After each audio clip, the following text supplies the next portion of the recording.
So my question is, Jawaharlal Nehru constructed IITs and IIMs At a time when India was facing severe poverty, discrimination, and illiteracy. Why would he do so? And what is your comment on his priorities? In the last resort, for his understanding of what development is, you have to have economic development if you are going to have to fight poverty, reduce inequalities, and induce prosperity. This is what he understood by socialism, on which I wasn't able to expand, I'm afraid. So, if you're going to do that, you need development in science and technology first and foremost. That's a priority he placed. And that comes from having qualified people at the highest level, in which the IITs would produce. So he placed as much stress as possible on all the science and technology institutes, not merely the IITs, but also places like the All India Institute of Medical Sciences, came up at the same time, which is still the premier medical institute in the country because it does genuine research at the highest level. And in pure science, things like the Indian Institute of Science in Bangalore, which he supported, although he did not found it, it was there before, and the Tata Institute of Fundamental Science in Bombay, and similar institutes all over the country. When you trace the good institutes in India, you will find it has an origin in Nehru's time. So it is important to do all these just to ensure development. You have to have a whole range of skilled people. In colonial times, they never created any institution of higher learning in the science and technology fields. There were some small university departments here and there, but otherwise India was shockingly underdeveloped in higher education, very much so. And certainly there was no research in India. It required Nehru to put the stress on the importance of research, but he managed to do so only in science and technology, not in the humanities and the social sciences generally, except amongst the social sciences and economics. And that's because economics are so important to development and the whole of the planning process. So we've got very good economics departments in the country because they date to the 1950s. And the central role they all play in supplying economists to the planning process and to framing economic development policies. But the other social sciences are very poorly developed, including my own discipline of history, so I have a grievance against Nehru for that reason. But I don't push the grievance too far because there's only so many things that one man can do. And it is for his successors to carry on the legacy and build up the rest of it. So that would be a quick answer to your question. As we are celebrating our 75th Constitutional Day, how important do you think it is to safeguard its values? The Constitution is what provides a framework, the structure within which our politics has to run, has to exist. It is not what determines our politics, but it provides a structure. And whatever we do has to be compatible with the Constitution. That's the idea of having a Constitution. It tells you what is right and wrong about whatever actions you might perform. There is always a Constitution to which you can refer. And if you have doubts, you have the Supreme Court to tell you what the Constitution is, because the Constitution doesn't answer every doubt. Therefore, you have a Supreme Court to keep interpreting it and telling us what it is all about. So it is vitally important to do so, and especially the fundamental rights chapter in the preamble and so on, which gives us our rights as a liberal constitutional democracy. That's the most important aspect of the Constitution. The rest are all technical details, but the fundamental principles of the Constitution are laid out there, which is all the freedoms of equality, the freedom of speech, assembly, and conscience, which are absolutely central to any notion of having a republic and a liberal democracy. But to this, let me add, Nehru did not sanctify the Constitution. He's the one who drafted it, or drafted very important parts of it, inspired it so much, but he didn't live 100% by it. Not because he didn't believe in it. What he said is, of great importance to remember when we discuss the Constitution. The Constitution is only a framework, a set of principles. But democracy functions on a day-to-day basis. It is the political process of democracy which keeps our democracy alive, not the Constitution. It's our political process which makes the Constitution live. The Constitution does not create our democracy. The Constitution is only a document. The political process is what is vitally important. So, he said, one generation cannot lay down rules for the next generation. You amend the Constitution when you find that you need something else. You need a change. And he was one who was prepared to amend the Constitution freely. He did not believe in what the Supreme Court now has called the basic structure. We have all assumed, if you read the newspapers and so on about the discussion on the Constitution, that the basic structure of the Constitution can never be changed. That means it exists for all eternity. And he said, no, on no condition can you have any document which sets out something for eternity, because then you are binding future generations to what you have said. Now, people in 1947 do not think the same way as we do today. And if we think for our democracy we want changes, we should be free to bring the changes. After all, in Nehru's generation, they were free to create a constitution. Therefore, a next generation should be free to change the constitution in the same way. That's the only way a political system can be alive. So, Nehru actually said you should be able to amend the constitution by a simple majority, none of this two-thirds majority and so on, and no basic structure. It is the Supreme Court which in 1975 has invented the doctrine of the basic structure and has limited our freedom of maneuver. Of course, even that is not final, because you still can make changes. But our belief, there's a liberal belief that unless you have that basic structure, you cannot have democracy. And also that if you change the basic structure, you're violating our democracy. Nehru never accepted. So I think people on the Hindutva side do not quite understand this point. They don't realize that Nehru was with them, if it comes to it. They're the ones who would like to change the constitution.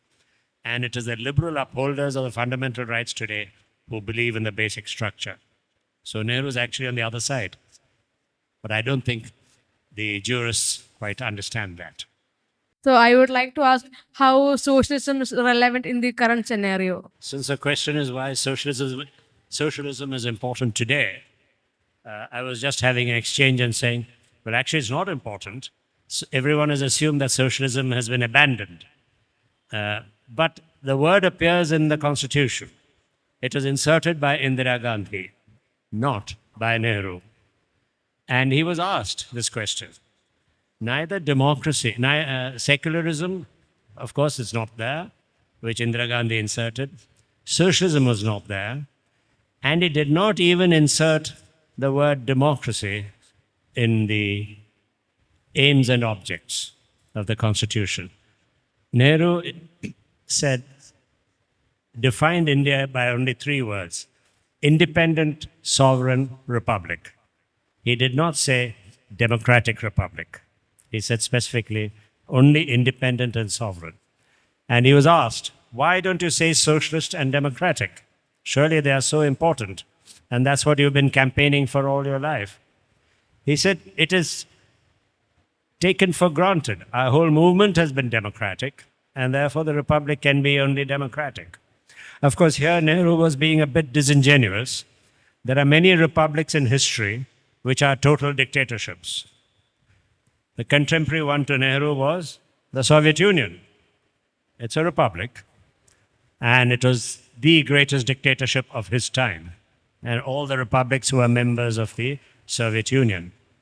And if you go back in history, Imperial Rome was a republic. The word originates from there. So you had a republic which had an emperor. So, and it might be of interest to you to realize this, hear this. You know, when Napoleon was established himself in France, he had to decide whether he should be king or emperor. He said he doesn't want to be king because the French Revolution has just overthrown a king. But he will be emperor because that is more republican, like the Roman Empire. Therefore, he will be emperor and not a king. So, republic does not have to be democratic at all. But Nehru said it is. He got out of it that way.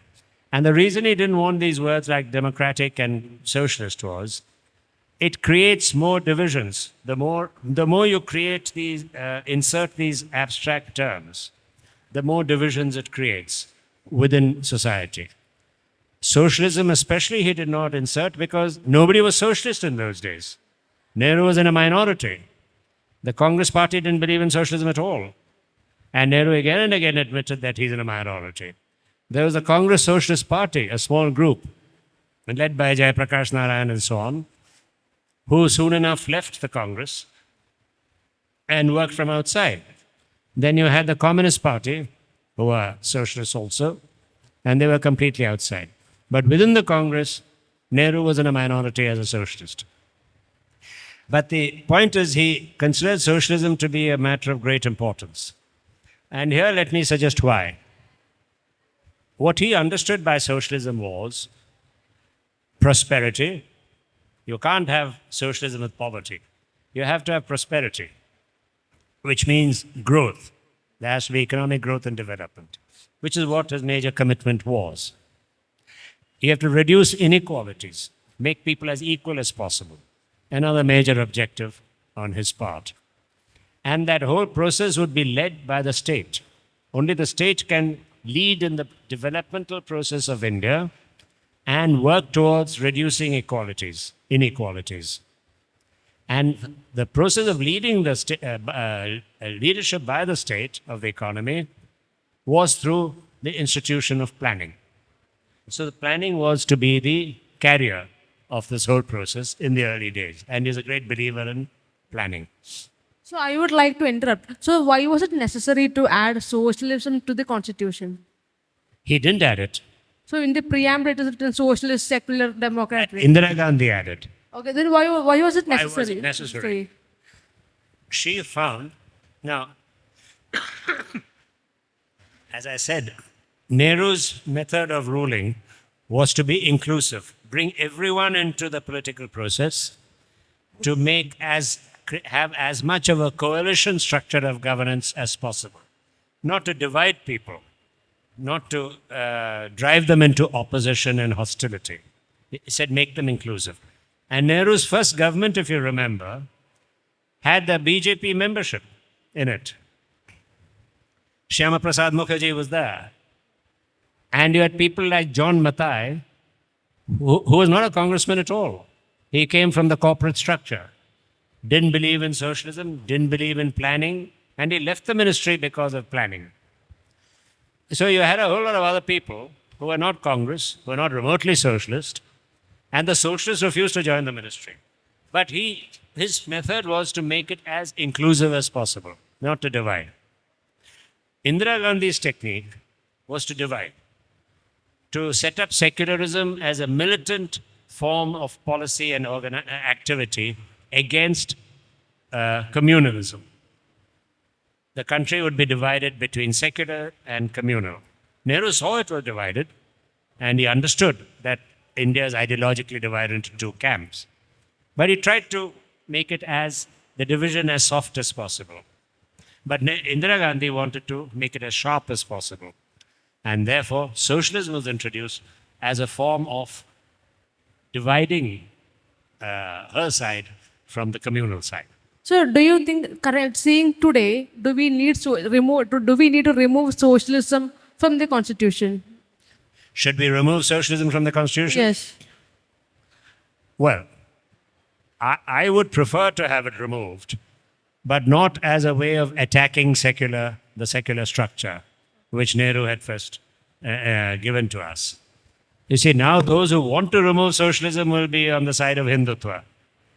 And I would not support that. But generally, I do not favor having a word like socialism there, because that divides people. Nehru's point was this: everyone is united around these three words: independent, sovereign, republic. Nobody can oppose it. The whole country is united. And his job was to keep the country united. Socialism divides. He saw only too well. Even if you say secularism, it divides. The whole of Hindutva was opposed. And half of Congress was also opposed. Because half of Congress was Hindutva, actually, in his time.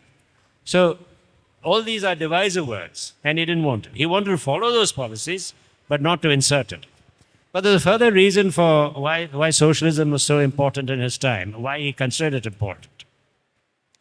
You see, socialism meant what is known as social democracy in European politics. And socialism was distinguished from Soviet communism. Soviet communism was also called Soviet socialism. I won't go into all the details as to why socialist, communist, and so on. But officially, the Soviet regime was a socialist regime, not a communist regime. Only the party was communist, the regime was socialist in the Soviet Union. But in Europe, the democratic parliamentary politics of socialism was opposed to communism of the Soviet type and the monopoly there. So it was a plural politics. So he said he will take his position on that side. And he'll be a socialist of the type that will have a plural politics and multiple parties and multiple ideologies, properly democratic in that sense. But he also wanted a socialism which will be different from European socialism, rather for this reason. He found that if you accept a future course of development that is capitalist, then India becomes part of the world capitalist system, power structure. And who are the leaders? Back again, the British and Americans. What is the purpose of fighting for independence if once again you subordinate yourself to the British and Americans? To the British, who are the major center of capitalism in the world. So to distinguish your independence from them, to show that you're independent, you need an ideological direction. You have to show which way you're going, a beacon. Socialism provides precisely that. Of course, his system was not remotely socialist. It was very much mixed. Capitalism was very much of a reality in India, and the capitalists did very well under Nehru's socialism. We know that only too well. They might complain, but they profited enormously because they had a protected economy, and they enjoyed it very much indeed. You know, from the horrible old cars we had called Ambassador and Fiat were produced by our major capitalists, and they made huge profits out of those. And we suffered all the shabby productions that we had in India before 1991 from precisely these capitalists. So they did very well under socialism. But socialism was to distinguish India from the world of the capitalist world, which is dominated by the United States. India does not belong to that world, is what he was making sure. Hence, socialism as a demarcation system, not as a reality. It was a rhetorical device to tell people that you're independent. So socialism was independent, was important to non-alignment in this sense. He knew that really our system was not socialist at all, but the stress on welfare, equality, growth and prosperity, and leadership by the state and non-alignment all come together, maintaining the independence of the country. Socialism was a single ideological definition by which it could be done. That's why he chose it. So Nehru envisaged a mixed plan and socialist economy to improve the condition of the mass. So hasn't the inequality between the rich and the poor increased over the years? So how do we actually tackle it? Attempt at reducing inequalities in many senses may have led to increase in inequalities. But it's one of those ironies of the development of capitalism that poverty grows with prosperity, in a sense. that it leads to more and more inequalities as you have more capitalist development taking place. This was discovered throughout the 19th century in Europe, and it went on, and it led to crisis after crisis, series of depressions and recoveries, and the greatest crisis was in 1929, the Great Depression. The only way in which that could be tackled and was tackled was through Keynesian economics and welfare.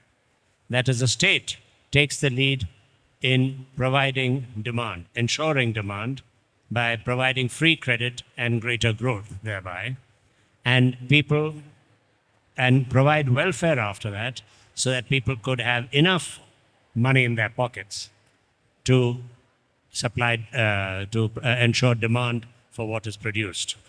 So they would be able to live better, as well as industry could profit, manufacturing could grow at the same time. And during the years 1930s to the 1980s is when capitalism had recorded a serious decline in inequality. Although number of capitalists grew and prospered very well, but inequality did decline in those parts of the world that pursued welfare properly. Of course, in India, that is exactly what Nehru wanted to do. But to pursue welfare, you need growth. Only then you can start distributing wealth. After all, welfare means paying people for what they have not earned. They have entitlements without having earned it directly. They're not contributing to production. Namely, if you're ill and you're not working, you still have to be paid and looked after. If you're old, you're not working, you have to be paid and looked after. Things like that. And if you're unemployed, you still have to be paid and looked after.